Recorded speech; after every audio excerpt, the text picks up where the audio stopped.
Good morning, welcome to 95 news ప్రతిక్షణం ప్రజాక్షేమం కోసం. ముందుగా పేపర్ వార్త కార్యక్రమానికి స్వాగతం. ఈ రోజు మన ముందు నమస్తే తెలంగాణ, ఆంధ్రజ్యోతి, సాక్షి ఇలా రకరకాల దినపత్రికలోని ఏ దినపత్రికలో ఏ వార్తలు అనేది మనం మొదటగా చూసుకుందాం.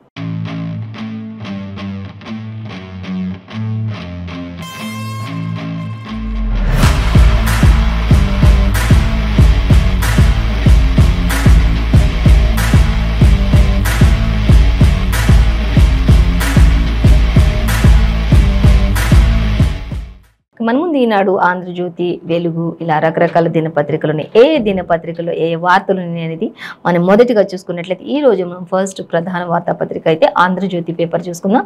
ఆంధ్రజ్యోతి పేపర్లో చూసినట్లయితే ఫస్ట్ ప్రధాన హెడ్లైన్ గా మనకి ఇచ్చారు, విచారణకు వెళ్తారా అనేది మనకి ఎమ్మెల్సీ కవిత గురించి మనకి ఇవ్వటం జరిగింది. అంటే ఈడీ అధికారులు విచారించనున్న నేపథ్యంలో మరి ఈ రోజు మరి ఆల్రెడీ 16వ తారీఖు విచారణకు రమ్మన్నప్పుడు ఎమ్మెల్సీ కల్వకుంట్ల కవిత గైర్ హాజరైన విషయం కూడా అందరికీ తెలిసిందే. సో మళ్ళీ తదుపరి విచారణ కొనసాగించనున్నారు ఈ రోజు. మరి ఈ రోజు విచారణకు వెళ్తారా లేదా అనేది కూడా మనకి ఒక సస్పెన్స్ గానే ఉంది. ఖచ్చితంగా వెళ్తారా, అసలు ఏం జరుగుతుంది అనే దానిపై మనకి ప్రధాన వార్తగా ఒక హాఫ్ పేజ్ హెడ్లైన్ మొత్తం కూడా ఫ్రంట్ పేజ్ లో మనకి ఇచ్చారు. అలాగే మరొక వార్త చూస్తే పేపర్ల లీకేజీ కేటీఆర్ పేషీ నుంచే జరిగింది అంటూ మంత్రి రేవంత్ రెడ్డి కూడా చెప్పడం జరుగుతుంది. మంత్రి కేటీఆర్ పై విమర్శనాస్త్రాలు గుప్పిస్తూ ఆయన వల్ల ఇదంతా జరిగింది అంటూ కూడా రేవంత్ రెడ్డి కూడా ఎద్దేవా చేస్తున్నటువంటి కొన్ని విషయాలను కూడా ఇక్కడ మనకి షేర్ చేసుకున్నట్లు మనకి ప్రధాన వార్తగానే ఇచ్చారు. ఇక గ్రూప్ వన్ లో చూసుకుంటే బీఆర్ఎస్ నేతల పిల్లలు పాస్ అంటూ కూడా ఇచ్చారు. బీఆర్ఎస్ గ్రూప్ 1 ఏదైతే ఉందో బీఆర్ఎస్ పిల్లలకు సంబంధించిన వాళ్ళందరూ కూడా పాస్ అయినట్లుగా ఇచ్చారు.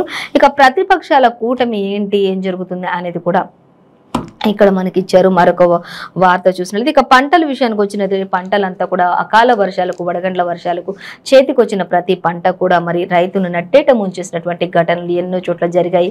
మరి తెలంగాణ రాష్ట్ర ప్రభుత్వంలో అకాలంగా కురిసినటువంటి వర్షాలకు, వడగళ్ల వర్షాలకు అంతా కూడా రైతులు మిర్చి పంట కావచ్చు, మొక్క పంటలు కావచ్చు, అన్ని కూడా పంటల చేతికొచ్చిన అందిన పంటలన్నీ కూడా మరి అకాల వర్షాలకు దెబ్బతిని ఎంతో నష్టపోతున్నారు రైతులు అనేది కూడా మనకి ఇక్కడ ఇచ్చారు. అలాగే ఎందుకంత తొందర అంటూ కూడా ఇక్కడ మరొక వార్త మనకి కనిపిస్తుంది. సో దానికి సంబంధించిన హెడ్లైన్స్ కూడా మనం చూడొచ్చు. ఇంకా రాహుల్ చెప్తూ ఉన్నారు ఎందుకు అంత తొందర అంటూ.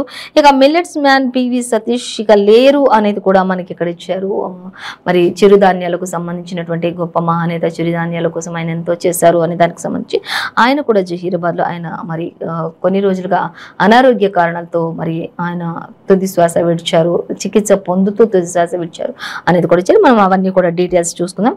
ఇక ఇటు చంద్రబాబు చెప్తున్న మాట ఒకటే ఉంది. ఇక మాజీ ముఖ్యమంత్రి సైకో పాలనపై తిరుగుబాటు చేస్తా అంటూ కూడా ఆయన కూడా కొన్ని వ్యాఖ్యలు చేశారు. సో అన్ని కూడా మనం డీటెయిల్స్ చూసుకుందాం. సో మొదటిగా చూసినట్లయితే ఇక ఎమ్మెల్సీ కల్వకుంట్ల కవిత ఈ రోజు అసలు ఈడీ అధికారులు విచారించనున్న నేపథ్యం ఆమె వెళ్తారా లేదా అనే విషయానికి వచ్చినట్లయితే ఈడీ ముందు కవిత హాజరుపై ఉత్కంఠత నెలకొంది ప్రజలందరిలో కూడా, నేతలందరిలో కూడా అనేది తెలుస్తుంది. కానీ ఇప్పటికీ మరి మంత్రి కేటీఆర్ ఇతరత్ర మంత్రులందరితో కూడా కలిసి ఆమె ఢిల్లీకి బయలుదేరినట్లుగా తెలుస్తుంది. అలాగే తన తండ్రి దగ్గర మరి తుగ్లక్ రోడ్లోని తన తండ్రి దగ్గరికి వెళ్ళి కూడా, అంటే మన సీఎం కేసీఆర్ దగ్గరకు వెళ్ళి అసలు ఈడీ విచారిస్తారా లేదా, ఏం విచారిస్తారు, అసలు హాజరవ్వమంటారా వద్దా, అసలు ఒకవేళ వాళ్ళు విచారించితే ఏం సమాధానాలు చెప్పాలి, అసలు ఏ కోణంలో వాళ్ళు నన్ను విచారిస్తారా అనే విషయాలన్నిటిపై కూడా ఆవిడ మరి సుదీర్ఘంగా మంత్రి సీఎం కేసీఆర్తో మాట్లాడినట్లుగా కూడా మనకి తెలుస్తుంది. సో అవన్నీ కూడా మాట్లాడినట్లు సమాచారం అయితే ఉంది. అన్ని కూడా మాట్లాడిన తర్వాత మళ్ళీ అందరూ కలిసి ఢిల్లీకి పయనమైనట్లుగా తెలుస్తుంది. సో మరి నేడు తెలుస్తుంది ఇంకా ఏం విచారించారు ఏంటి అనేది మొత్తం కూడా. ఇక ఈడీ ముందు కవిత హాజరుపై ఉత్కంఠత నెలకొంది. ప్రత్యేక విమానంలో కుటుంబ సభ్యులతో కలిసి హస్తినకు చేరుకున్న సీఎం కూతురు అంటూ కూడా మనకి ఇక్కడ ఇచ్చారు. ఇప్పటికే ఇంకా కుటుంబ సభ్యులందరితో కూడా కలిసి మరి ఆమె ఢిల్లీ వెళ్ళినట్లుగా తెలుస్తుంది. ఇక కవిత వెంట భర్త ఉన్నారు, అలాగే కేటీఆర్ ఉన్నారు, అలాగే సంతోష్ అనే వ్యక్తి ఉన్నారు, బీఆర్ఎస్ ఎంపీలు ఉన్నారు, నేతలు కూడా ఇంకా ఉన్నారు అనేక మంది. అలాగే ఇప్పటికే 16న విచారణకు గైర్హాజరయ్యారు కాబట్టి మళ్ళీ ఇప్పుడు తనకి తోడుగా అందరూ కూడా వెళ్ళినట్లుగా తెలుస్తుంది.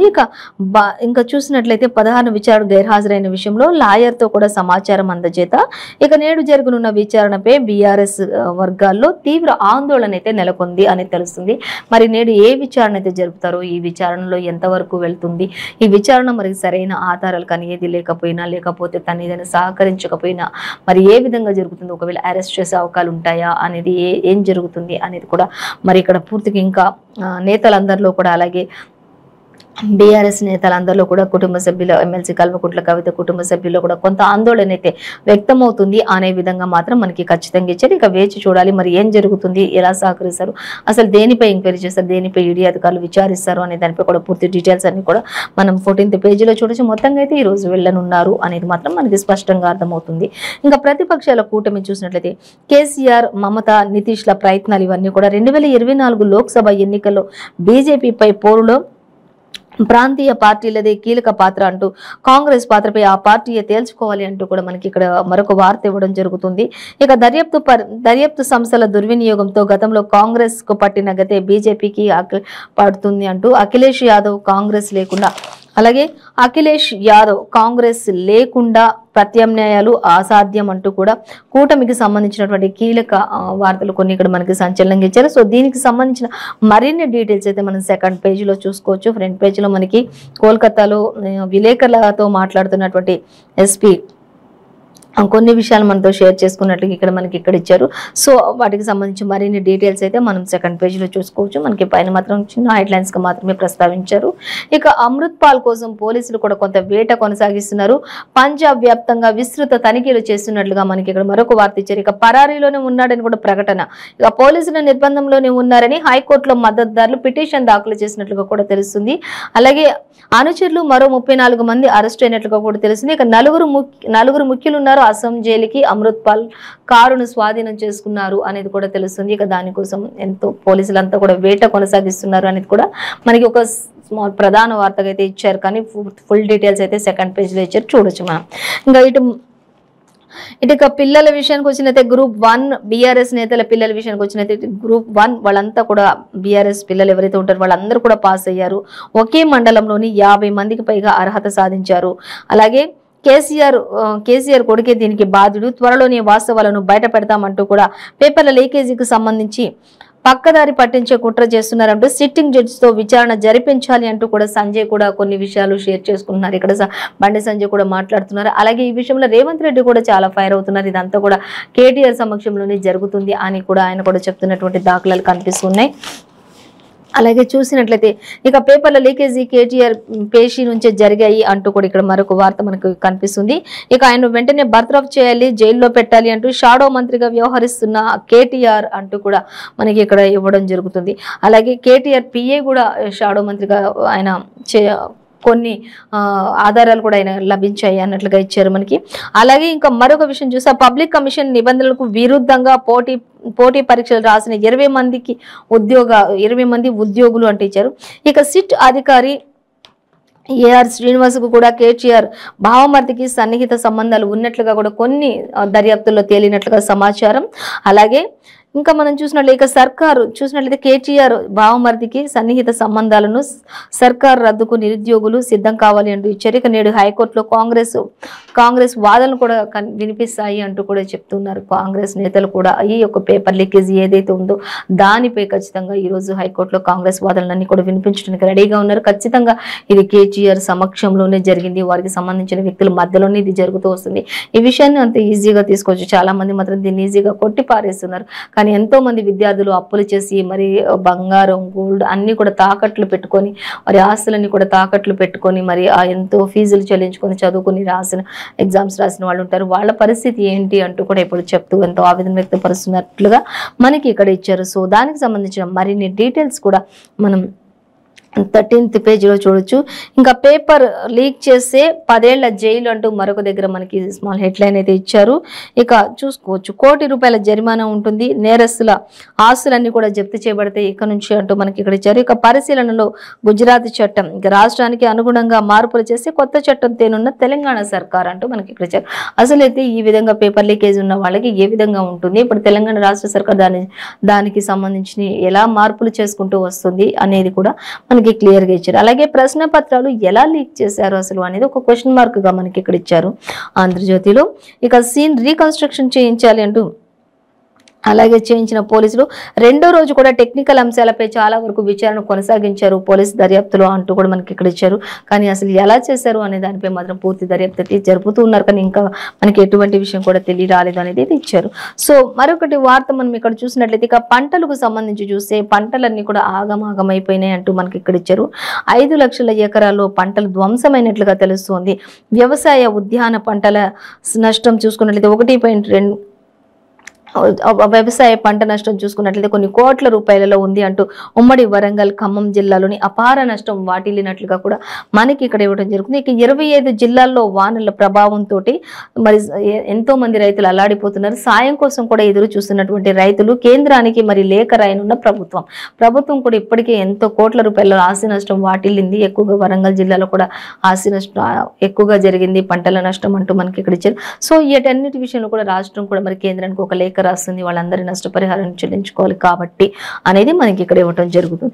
సో ఇంకా చూసి ఇంకా చేను చెలకలను ముంచెత్తిన అకాల వర్షం అంటూ మనకి ఇక్కడ ఇచ్చారు. ఇక నేల కొరిగిన వరి ఎలా అంటే అదంతా కూడా నేల కొరిగిపోయి నీటిలో మునిగి తేలియాడుతున్నటువంటి ఆ దృశ్యాలను కూడా ఇక్కడ మనకి ఫోటోస్ రూపంలో ఇచ్చారు, చూడొచ్చు మనం. అలాగే ఇక నేల కొరిగిన వరి మొక్కలు, అలాగే రాలిన మామిడి, అలాగే ఉమ్మడి వరంగల్ ఖమ్మం జిల్లాలో ఎక్కువగా ఇది బీభత్సం సృష్టించింది అంటూ కూడా మనకి ఇక్కడ ఇక పిడుగుపాటికి చూసుకుంటే 13 దుక్కిటెద్దులు కూడా మృతి చెందినట్లుగా తెలుస్తుంది. పిడుగుపాటికి మరి ఆవులు కావచ్చు, దుక్కిటెద్దులు కావచ్చు, ఇవన్నీ కూడా మరి ఆ వర్షాలకు పిడుగుపాటికి కూడా మృతి చెందిన ఘటనలు చోటు చేసుకున్నాయి. కాబట్టి దయచేసి ప్రభుత్వం ఆదరించాలి మమ్మల్ని అంటే రైతులు కూడా కన్నీరు మున్నీరుగా వెలిపిస్తున్నటువంటి పరిస్థితి అయితే కనిపిస్తూ ఉంది మనకి ఇక్కడ. ఇక రాష్ట్రంలో పలు చోట్ల నేడు రేపు కూడా వర్షాలు పడే అవకాశం ఉన్నట్లు వర్ష సూచన ఉండొచ్చు అనేది కూడా మరి వాతావరణ శాఖ ఇప్పటికే ఎల్లో అలర్ట్ కూడా జారీ చేసినట్లుగా తెలుస్తుంది. అందరూ కూడా అప్రమత్తంగా ఉండాలి అని కూడా చెప్పడం జరుగుతుంది వాతావరణ శాఖ. సో మరొక వార్త మనం చూద్దాం. ఎందుకింత తొందర అంటూ మనకి ఇక్కడ మరొక వార్త క్వశ్చన్ మార్కుతో కనిపిస్తుంది. ఇతర దేశాల జోక్యం కోరలేదు అంటూ ప్రజాస్వామ్యం ప్రమాదంలో పడిందని అంటున్నారు రాహుల్ అనేది మనకి ఇక్కడ ఇచ్చారు. అయితే వారం 10 రోజుల్లో చెప్తానన్నాను కదా, 2 రోజుల్లో 2 సార్లు కలవడం ఎందుకు అంటూ ఢిల్లీ పోలీసులపై రాహుల్ ఆగ్రహం వ్యక్తం చేసినట్లుగా తెలుస్తుంది. అలాగే జోడో యాత్రలో అత్యాచార వ్యాఖ్యలపై నోటీసులకు స్పందన. అలాగే ఇంకా చూసి అత్యాచార విచారణ ఎందుకని ప్రశ్న. ఇది రాజకీయ కక్ష సాధింపుగా చర్య కొనసాగుతుంది అంటూ కూడా కాంగ్రెస్ నేత రాహుల్ గాంధీ మాట్లాడుతున్నటువంటి పరిస్థితి మనకి ఇక్కడ ఇచ్చారు. సో మరొక వార్త చూస్తే ఇక సైకో పాలనపై తిరుగుబాటు అంటూ మనకి ఇక మరి కర్రు కాల్చి వాత పెట్టినట్లు ఇంకా దబాయింపేనా అంటూ చంద్రబాబు మాట్లాడుతున్నారు. ఇక పట్టభద్రుల ఎన్నికల్లో జగన్ దుర్మార్గాలకు ఒడిగట్టారు అంటూ కూడా ఇచ్చారు. ఇక టీడీపీ గెలిచినట్లు ప్రకటించినా కూడా డిక్లరేషన్ ఇవ్వకుండా అడ్డుకుంటున్నారు అంటూ కూడా మనకి ఇక్కడ ఇవ్వడం జరుగుతుంది. సో మరొక వార్త చూసి ఉపాధ్యాయ సంఘాలు ప్రాధాన్య ఓటు పంచుకుంటే ఇక వైసీపీ గెలిచేది కాదు అంటూ కూడా ఇచ్చారు. ద్వితీయ ప్రాధాన్య ఓటు మాకు వేసిన పార్టీలకు అందరికీ కూడా ధన్యవాదాలు తెలుపుతున్నాను అంటూ టీడీపీ నేత చంద్రబాబు నాయుడు కూడా కొంత హర్షం వ్యక్తం చేస్తూ వైసీపీ లోపాలను ఎత్తి చూపుతూ ఇక్కడ ఏ విధంగా పాలన ఉంది అనే దానిపై కూడా ఆయన కొన్ని చెప్తున్నటువంటి పరిస్థితి అయితే మనకి ఇక్కడ కనిపిస్తుంది. సో మరొక వార్త చూసినట్లయితే మిల్లెట్స్ మ్యాన్ పివి సతీష్ ఇక లేరు అనేది ఒక బాధాకరమైనటువంటి విషయం. అనారోగ్యంతో కన్నుమూసిన డిడిఎస్ వ్యవస్థాపకులు అంటూ కూడా తెలిసింది. ఇక డిడిఎస్ వ్యవస్థాపకుల మహిళా లోకమంతా కూడా ఈరోజు వాళ్ళంతా కూడా తీవ్ర దిగ్భ్రాంతికి లోనైనట్లుగా తెలుస్తుంది. ఆయన మరణ వార్త వినగానే ఈ రోజు మరి జహీరాబాద్లో స్వగ్రామంలో అంత్యక్రియలు కొనసాగుతాయి అనేది కూడా మనకి ఇక్కడ ఇచ్చారు. అలాగే డిడిఎస్ వ్యవస్థాపకులు సేంద్రియ సాగు విప్లవానికి శ్రీకారం చుట్టిన గొప్ప మహోన్నత. అలాగే నేడు సప్తాపూర్లో సతీష్ అంత్యక్రియలు కూడా జరుగుతాయి అనేది కూడా మనకి ఇక్కడ క్లియర్గా చేస్తే పూర్తి డీటెయిల్స్ మాత్రం 10th పేజీలో మనకి ఇక్కడ ఇచ్చినట్లుగా చూడొచ్చు. సో మరొక వార్తాపత్రిక మనం చూసినట్లయితే ఈనాడు చూద్దాం. ఈనాడులో మనకి ఫస్ట్ ప్రధాన వార్త అంటే ఉగాది ముంగిట ఉసూరు అంటూ మనకి ఇక్కడ ఇచ్చారు. అంటే నేల రాలిన మామిడి పండ్లన్నీ కూడా అంటే చేతికొచ్చిన పంట, చేతికి రాబోతున్నటువంటి పంటను చూసి మరి కొంతమేర రైతు ఆశ పెట్టుకున్నటువంటి క్షణంలోనే మరి అకాల వర్షాలకు, వడగండ్ల వర్షాలకు, ఈదురుగాలతో కూడినటువంటి ఆ యొక్క మోసారు వర్షాలకు విపరీతమైనటువంటి పంట నష్టం రావడంతో రైతు కన్నీరు మున్నీరు అవుతూ ఆయా పంటను చూస్తున్నటువంటి దృశ్యాలను కూడా మనకి ఇక్కడ చూపిస్తూ ఒక పిక్చర్ను కూడా వేశారు, ఒక ఫోటోను కూడా మనకి అది మనం చూడొచ్చు. అలాగే మరొక వార్త చూసినట్లయితే లీకేజీలో మరికొందరు వ్యక్తులు ఉన్నారు అంటూ ఇంకా డొంక తీగలాగితే డొంక కదిలినట్టు ప్రతి రోజుకు ఒకరు బయటకు వస్తూనే ఉన్నారు. దీనిపై ఇంకా ఎక్కువ సమాచారం వస్తూనే ఉంది అన్నట్లుగా మనకి ఇక్కడ ఇచ్చారు. అలాగే మరొక వార్త చూస్తే రాహుల్ ఇంటి వద్ద హైడ్రామా కొనసాగుతుంది అంటూ ఇచ్చారు. సో దానికి సంబంధించి కూడా మనం డీటెయిల్స్ చూద్దాం. ఇక అర్జున దండి అక్రమ బాటలో పసిడి అంటూ ఇచ్చారు. ఇక పసిడి కూడా చూస్తూ ఉండగానే మరి రేట్లు పెరుగుతూ ఉన్నాయి. ఇప్పటికీ 60,000 వరకు దాటినటువంటి పసిడి అంటూ కూడా మనకి ఇక్కడ ఇచ్చారు. అలాగే దొరకని అమృత్ పాల్ సింగ్ అంటూ ఇచ్చారు. ఇప్పటికే పోలీసుల ఆధీనంలో ఆయన కారును స్వాధీనం చేసుకున్నారు అనేది అయితే మనకి ప్రధానంగా ఇచ్చారు. సో మరొక వార్త చూస్తే ఇక సిట్ దర్యాప్తుపై నమ్మకం లేదు అంటూ ఇటు రేవంత్ రెడ్డి కూడా టిపిసిసి అధ్యక్షులు రేవంత్ రెడ్డి మాట్లాడుతున్నారు. లీకేజీ కేసు సిబిఐకి అప్పగించాలి అంటూ కూడా ఆయన డిమాండ్ చేస్తున్నారు అనేది కూడా మనకి ఇక్కడ ఇచ్చారు. సో మనం డీటెయిల్స్ చూసినట్లయితే ఇక రాహుల్ ఇంటి వద్ద హైడ్రామా అనేది చూసుకున్నట్లయితే మహిళలు లైంగిక వేధింపులకు గురవుతున్నారన్న వ్యాఖ్యలపై వివరాల సేకరణకు పోలీసులు మరి రాహుల్ ఇంటి వద్దకు వచ్చారు అనేది ఇచ్చారు. గంట పాటు భేటీ అయ్యి వివరాలన్నింటినీ అడిగిన పోలీసులు ఇక ఆ తర్వాత ప్రాథమిక సమాధానం పంపిన కాంగ్రెస్ అగ్రనేత అంటూ కూడా మనకి ఇక్కడ ఇచ్చారు. ఇక 10 రోజుల్లో వివరంగా జవాబిస్తారని కూడా ఆయన వెల్లడి చేసినట్లుగా తెలుస్తుంది. ఇంకా ఇప్పుడు వచ్చి హడావుడి చేయడం దేనికి అంటూ కూడా ఆయన ధ్వజమెత్తారు. ఎందుకు 10 రోజుల్లో వస్తాను, అన్ని వివరణలు ఇస్తాను అని చెప్పినప్పుడు కూడా ఇంటి దగ్గరకు వచ్చి ఇలాంటి హైడ్రామాలు చేయడం అవసరమా అంటూ కూడా ఆయన ఫైర్ అయినట్లుగా కూడా మనకి ఇక్కడ ఇచ్చారు. సో దానికి సంబంధించిన డీటెయిల్స్ మనం 11th పేజీలో చూడొచ్చు. అలాగే మరొక వార్త చూస్తే దొరకని అమృత్ పాల్ సింగ్ అనే వార్త చూసినట్లయితే మనం ఇక ముమ్మరంగా అన్వేషణ కొనసాగుతుంది. కారులో లభ్యమైన తూటాలు అలాగే మొబైళ్లలో ఇంటర్నెట్ పై కూడా నిషేధం పొడిగించినట్లుగా తెలుస్తుంది అనేది కూడా మనకి ఇక్కడ ఇచ్చారు. దీనికి సంబంధించిన డీటెయిల్స్ కూడా మనం పూర్తిగా మాత్రం 11th పేజీలో చూసి మనకి ప్రధానంగా మాత్రం ఒక చిన్న హెడ్లైన్ గా మాత్రమే పైన మనకి ప్రస్తావించారు ఈనాడులో. అలాగే ఇక ఉగాది ముంగిట ఉసూరు అంటూ మనకి ఇక్కడ ఇచ్చారు. ఇక నేల రానిన మామిడి రైతుల ఆశలు అంటూ కూడా ఇచ్చారు. ఇప్పటికే చేతికి వచ్చిన పంట మరి ఇంకా కొన్ని రోజులైతే ఇక వారి కష్టాలు తీరుతాయి, కాస్త దిగుబడి వస్తుంది మంచిగా అనేది ఆలోచిస్తున్న తరుణంలోని ఈ అకాల వర్షాలకు మరి పంట అంతా కూడా నేల రాలిపోయి ఎందుకు పనికి రాకుండా అయిపోయిందని చెప్పేసి రైతులు మరి ఆవేదన వ్యక్తం చేస్తున్నటువంటి పరిస్థితుల్లో రైతుల ఆశలన్నీ కూడా నేల రాలిపోయాయి అంటూ మనకి ఇక్కడ ఇచ్చారు. వడగళ్ళు ఈదురుగాలులతో కుప్ప కూలినటువంటి చెట్లు అంటూ కూడా ఆ ఈదురుగాలులతోటి పెద్ద పెద్ద చెట్లు కూడా రానులు కూడా మొత్తం ఈదురుగాలులతో నేల రాలిపోయినటువంటి పరిస్థితి కనిపిస్తుంది. నేల కుప్ప కూలినటువంటి పరిస్థితి కనిపిస్తుంది. అలాగే 40,000 ఎకరాల్లో పంట నష్టం వాటిల్లింది అంటూ కూడా చెప్తున్నారు. ఇక నాణ్యమైన కాయల దిగుబడిపై ప్రభావం ఎక్కువగా చూపింది అనేది కూడా ఈ వర్షాలకు సంబంధించి మనకి ఇక మొక్కజొన్నకి వరికి తీవ్ర నష్టం వాటిల్లింది ఈ అకాల వర్షాలకు అంటూ చెప్తున్నారు. ఆ తర్వాత ఎక్కువగా నష్టం అంటే మామిడి అలాగే మిర్చి పంటకు కూడా చాలా ఎక్కువ నష్టం వాటిల్లింది అని కూడా మిర్చి రైతులు కూడా కళ్ళల్లో ఎండబెట్టినటువంటి మిర్చీలు మరి వాళ్ళు 3 దఫాలుగా ఆయా మిర్చీలను అమ్ముతూ ఉంటారు. కానీ ఒక దఫా అమ్మిన తర్వాత 2వ దఫాకి అమ్మడానికి వాళ్ళు ధర కల్పించుకోవడానికి అంతా కూడా కళ్ళల్లో ఎండబెడుతూ ఉంటారు. అటువంటి పరిస్థితిలోనే ఈ అకాల వర్షాలకు పంట అంతా కూడా నీట మునిగి తీవ్ర నష్టం వాటిల్లింది వాళ్ళ రైతులకి అనేది కూడా వాళ్ళంతా కూడా ఆవేదన వ్యక్తం చేస్తున్నారు. ఇప్పటికే అనేక మంది వ్యవసాయ శాఖ మంత్రులు అందరూ కూడా ఆయా ప్రాంతాలను పరిశీలిస్తున్నారు, పంట నష్టాలను అంచనా వేస్తూ ఉన్నారు. దానికి తగిన మరి న్యాయం చేయడానికి ప్రభుత్వానికి కేంద్రానికి కూడా వాళ్ళంతా కూడా లేఖల ద్వారా కావచ్చు డైరెక్ట్ గా కావచ్చు అందరూ కూడా మరి విన్నవించుకుంటున్నటువంటి పరిస్థితి, తెలియజేస్తున్నటువంటి పరిస్థితి. ఖచ్చితంగా రైతులకు న్యాయం చేయాలనే దిశలోని వ్యవసాయ శాఖ మంత్రులు కూడా వాళ్ళ యొక్క పోరాటం కొనసాగిస్తున్నారు అనేది మనం చెప్పుకోవచ్చు. సో దీనికి సంబంధించి మరిన్ని డీటెయిల్స్ కూడా మనం లోపల పేజీలో చూడొచ్చు. అలాగే కేటీఆర్ ను బర్తరఫ్ చేయాలి, చేసే వరకు ఉద్యమం కొనసాగిస్తాము అంటూ మరొక వార్త కనిపిస్తుంది. మా నౌకరీలు అనే దానికి సంబంధించి కూడా ఇంకా కేటీఆర్ కి ఆయనను బర్తరఫ్ చేయాలంటూ టీపీసీసీ అధ్యక్షులు రేవంత్ రెడ్డి గారికి కూడా పిలుపునిచ్చినట్లుగా తెలుస్తుంది. ఎవరైతే అనుమానితులుగా ఉన్నారో వాళ్ళు ఇక్కడ దగ్గరలో ఉన్న ఒకే దగ్గరలో లేకపోయినా కూడా ఖచ్చితంగా వాళ్ళని పిలిపించే అవకాశం ఉంటుంది అంటూ కూడా మనకి మాత్రం ఖచ్చితంగా ఈనాడులో మనం చూడొచ్చు. అలాగే మరొక వార్తాపత్రిక చూసినట్లయితే ఇక సాక్షి చూద్దాం. సాక్షి చూసినట్లయితే సాక్షిలో మనకి హాజరుపై ఉత్కంఠత నెలకొంది అనే దానికి సంబంధించి మొదటిగా ఎమ్మెల్సీ కవితను నేడు విచారణకు రావాలన్న ఏడీ అధికారులకు సంబంధించి మనకి ఇక్కడ ఇచ్చారు. ఇక సుప్రీం నిర్ణయం తేలిన తర్వాతే అంటూ కూడా ఒక క్వశ్చన్ మార్క్ గా మనకి ఇక్కడ కనిపిస్తుంది. మరొక వార్త చూసినట్లయితే మనకి 5 లక్షల ఎకరాల్లో పంట నష్టం అంటూ కూడా ఇక్కడ మిర్చి పంట అంతా కూడా నీటిలో మునిగిపోయి ఒక చెరువును తలపిస్తున్నటువంటి ఆ నీటిలో ఆ మిర్చి కళ్ళల్లో ఎండబెట్టినటువంటి ఆ మిర్చి అంతా కూడా నీళ్లలో తేలియాడుతూ ఉన్నటువంటి ఆ మిర్చిని రైతులు వాళ్ళు పడుతున్నటువంటి ఆ కష్టాన్ని ఆ బకెట్లలో ఆ యొక్క మిర్చి పంటనంతా కూడా ఆ బకెట్లలో వేస్తూ వాళ్ళు ఆ నీటి నుంచి ఆ పంటను వేరు చేస్తున్నటువంటి హృదయ విదారకమైనటువంటి ఆ దృశ్యాలను మనకి ఇక్కడ వేశారు, అది మనం చూడొచ్చు. అలాగే రాష్ట్ర వ్యాప్తంగా కూడా అకాల వర్షాలకు వడగళ్ల ప్రభావంతో కురిసినటువంటి వర్షాలకు మిగిలిపోయిన మొక్కజొన్న, నేల రాలిన మామిడి అంటూ కూడా చాలా దారుణమైన పరిస్థితిలో పంటలన్నీ కూడా నష్టపోయాయి. కాబట్టి రైతులను ఆదుకోవాలి, వెంటనే ప్రభుత్వం స్పందించాలి అంటూ కూడా మనకి ఇక్కడ సాక్షిలో ఫస్ట్ ప్రధాన హెడ్లైన్ గా ఫ్రంట్ పేజీలో మనకి ఇవ్వడం జరుగుతుంది.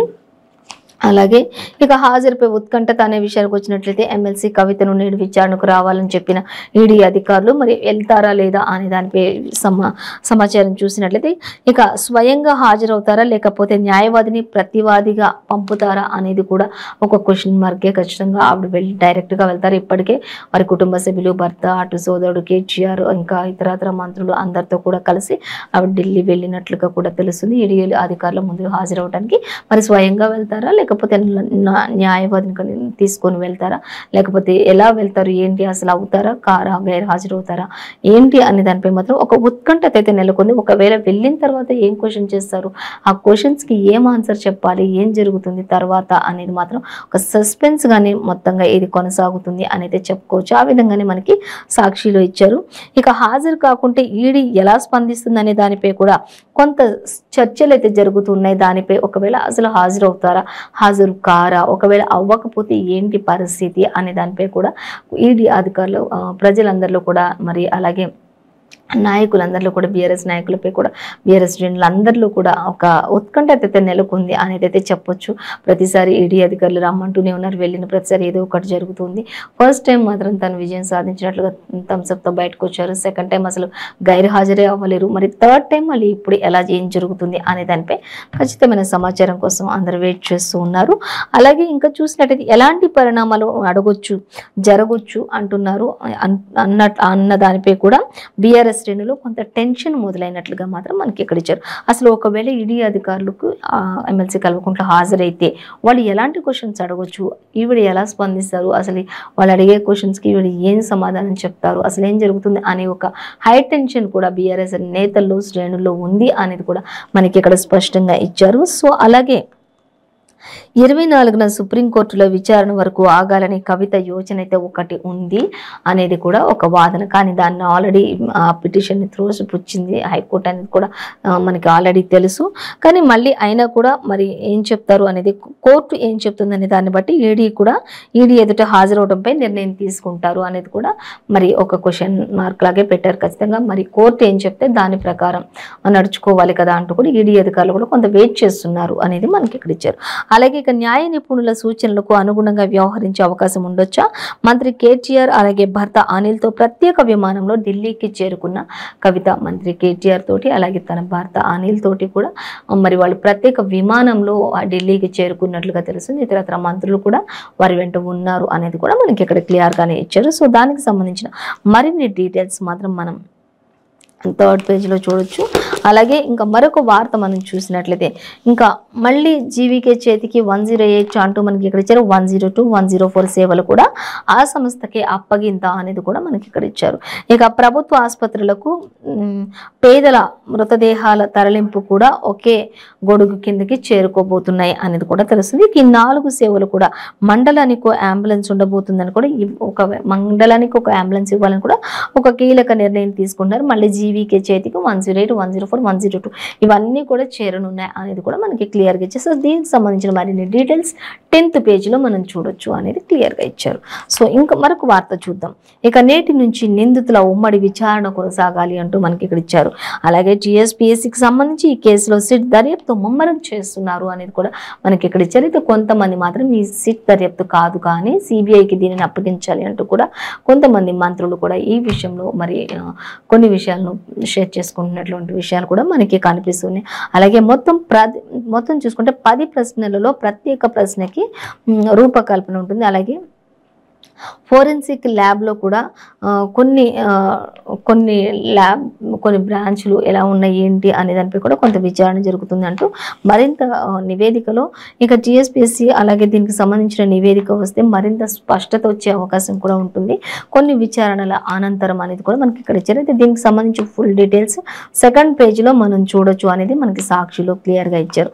సో మరొక వార్త చూస్తే ఇక్కడ బండి సంజయ్ చెప్తున్నారు లీకేజీలో నమ్మలేని నిజాలు చాలా ఉన్నాయంటూ కూడా చెప్తూ ఉన్నారు. ఆయన గ్రూప్ 1 పరీక్షల్లో బీఆర్ఎస్ నేతలంతా వాళ్ళ పిల్లలంతా కూడా బంధువులు క్వాలిఫై అయ్యారు అనేది ఖచ్చితంగా వాళ్ళకు సంబంధించిన వాళ్ళే మరి రాష్ట్ర ప్రభుత్వానికి సంబంధించిన మరి రిలేటివ్స్ అంటే వాళ్ళకి దగ్గరగా ఉండే బంధువులు ఎక్కువగా ఇందులో పాస్ అయినట్లుగా అర్హత సాధించినట్లుగా ఉంది అంటూ కూడా చెప్తున్నారు. అలాగే ఒకే మండలం నుంచి 50 మందికి పైగా అర్హత సాధించారు అనేది కూడా ఇక్కడ గమనించాల్సిన విషయం అంటూ బండి సంజయ్ కూడా కొన్ని వ్యాఖ్యలు చేస్తూ ఉన్నారు. అలాగే లీకేజీకి కేటీఆర్ బాధ్యుడు అంటూ కూడా దుయ్యబట్టారు బండి సంజయ్. ఇక ఆయన క్యాబినెట్ నుంచి బర్తరఫ్ చేయాలంటూ కూడా ఆయన చెప్తున్నారు. అలాగే అతి త్వరలోనే వాస్తవాలన్నీ కూడా బయటపెడతామంటూ అసలైన దోషులకు సమాజం అసలైన దోషులు ఎవరైతే ఉంటారో వాళ్ళని సమాజం ముందు నిలబెడతామంటూ కూడా బండి సంజయ్ కొన్ని వ్యాఖ్యలు చేస్తున్నటువంటి పరిస్థితి. ఇక బీజేపీ రాష్ట్ర అధ్యక్షులు బండి సంజయ్ సంచలన ఆరోపణలతో అక్కడంతా కూడా ప్రాంతం అంతా కూడా కొంత దద్దరిల్లినట్లుగా కూడా తెలుస్తుంది అని మనకి ఇక్కడ ఇచ్చారు. ఇక అలాగే మరొక వార్త చూస్తే మంత్రి పిఏనే లీకేజీ సూత్రధారి అంటూ ఇక్కడ రేవంత్ రెడ్డి కూడా చెప్పారు. అసలు మంత్రి పక్కన కేటీఆర్ పక్కన ఉండే పిఏ ఎవరైతే ఉన్నారో ఆయన దగ్గర నుంచే ఈ లీకేజీ ఆయనే అసలు మెయిన్ ఈ లీకేజీ సూత్రధారి ఎవరైనా ఉన్నారంటే ఆయనే అంటూ నేను కూడా చెప్పడం జరుగుతుంది. ఇక కేటీఆర్ పేషీ నుంచే ఈ వ్యవహారం అంతా నడిచింది అన్నట్లుగా చెప్తున్నారు. అలాగే పెద్ద తలల పేర్లు బయటకు రాకుండా చర్యలు ఎక్కువగా తీసుకుంటూ మభ్యపెట్టే ప్రయత్నాలు అయితే ఎక్కువగా చేస్తూ ఉన్నారు రాష్ట్ర సర్కార్ అంటూ కూడా మనకి ఇక్కడ ఇచ్చారు. అలాగే జైల్లో ప్రవీణ్ రాజశేఖర్ రెడ్డిలకు బెదిరింపులు, జైల్లో వారిని కలిసిన వారిని వివరాలు, జైల్లో వాళ్ళని ఎవరెవరైతే కలుస్తారో వాళ్ళ వివరాలన్నీ కూడా బయట పెట్టాలి అంటూ చెప్తున్నారు. ఇక నిరుద్యోగ నిరసనలో టీసీసీ చీఫ్ రేవంత్ రెడ్డి నిరుద్యోగ నిరసన చేపట్టిన ఆయన అనేక విషయాలపై కూడా చర్చించినట్లుగా మనం ఇక్కడ గమనించవచ్చు. సో మరొక వార్తాపత్రిక మనం చూసినట్లయితే ఇక వెలుగు దినపత్రిక చూద్దాం. ఇక వెలుగు దినపత్రిక చూసినట్లయితే ఇయాలనే కవిత విచారణ అనేది మనకి ప్రధాన వార్తగా ఇచ్చారు. సో ఇంకా మరొక వార్త చూస్తే మొదటి నుంచి మోసమే అంటూ విద్యార్థులను ఉద్దేశించి మనకి మరొక వార్త ఇక్కడ ఇచ్చారు. ఇక చెరువుల్లా తలపిస్తున్నటువంటి చేన్లు కల్లాలు అంటూ కూడా మనకి ఇక్కడ ఇచ్చారు. ఇక చెడగొట్టు వానకు 5 లక్షల ఎకరాల్లో పంట నష్టం వాటిల్లింది అంటూ కూడా రైతుల యొక్క ఆవేదనకు సంబంధించి మనకి ఇక్కడ ప్రతి పేజీలో కూడా ఇచ్చారు. ఇక పేపర్ డీల్లో ఇంకెవరున్నారు అనేది క్వశ్చన్ మార్క్ పెట్టారు. ఇంకా దర్యాప్తు కొనసాగుతూనే ఉంది అనేది కూడా మనకి ఇక్కడ ఇచ్చారు. సో మనం ఈరోజు ఏ పేపర్లో చూసినా కూడా ఎగ్జామ్స్కు సంబంధించి పేపర్ లీకేజీకి సంబంధించి అలాగే అకాల వర్షాలకు నష్టపోయినటువంటి పంటల గురించి అంటే చెరువుల్లా తలపిస్తూ రైతులు పడుతున్నటువంటి ఆవేదన వేదన వారి పడిన కష్టానికి అంతా కూడా ఆశలు నిరాశలు అయిపోయి నేలరాలిపోయిన దృశ్యాలను అలాగే ఇక కవిత విచారణకు వెళ్తున్నారు. మరి తదుపరి ఏం జరుగుతుంది అంటూ ఒక ఉత్కంఠ నెలకొంటున్నటువంటి పరిస్థితి మనకి ప్రతి పేజీలో కూడా ప్రతి దినపత్రికలో కూడా అదే ఇచ్చారు. సో ఇదండి ఇవాళ పేపర్ వార్త కార్యక్రమం విశేషాలు. మరో పేపర్ వార్త కార్యక్రమంతో మళ్ళీ రేపు కలుసుకుందాం. అంతవరకు చూస్తూనే ఉండండి 95 న్యూస్.